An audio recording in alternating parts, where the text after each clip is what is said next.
Gjykata e Durrësit ka shpallur vendimin përfundimtar në njërin prej ngjarjeve më të rënda familjare të viteve të fundit. Hysen Meta, 34 vjeç, u dënua me burgim të përjetshëm për vrasjen me dashje të babait të tij, Pullum Meta, një ngjarje ndodhur në shkurt të vitit 2024. Vendimi i trupit gjykues parashikon gjithashtu pushimin e akuzës për fshehje të kufomës, pasi kjo vepër u konsiderua pjesë e të njëjtit krim, por drejtësia nuk u ndal vetëm tek autori kryesor. Hygerta Meta, vajza e viktimës, u shpall e pafajshme për vrasje në bashkëpunim, por u gjet fajtore për fshehje të provave dhe trupit të pajet, duke marrë një dënim prej 8 vitesh burg.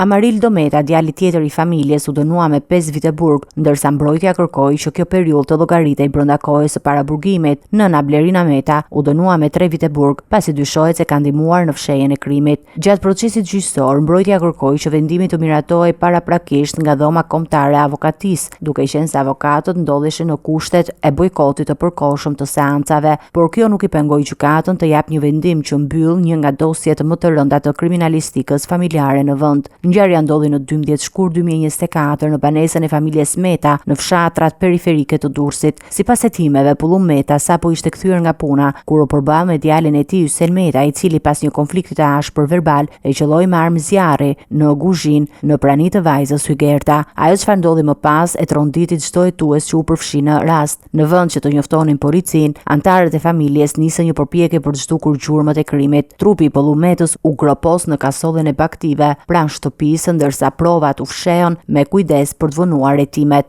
Në këtë veprim, sipas dosjes hetimore, morën pjesë edhe Amarildo Meta dhe nëna e tyre Blerina Meta. Vetë Hysen Meta u paraqit në policinë e Durrësit, duke bërë një kallëzim të rrem se ati ishte zhdukur pa gjurmë. Deklaratat kontraditore të familjarëve dhe sjellja e tyre e dyshim të ngritën alarm për hetuesit, të cilët pas disa ditësh kërkimesh zbuluan trupin e pajetë të Pullum Metës.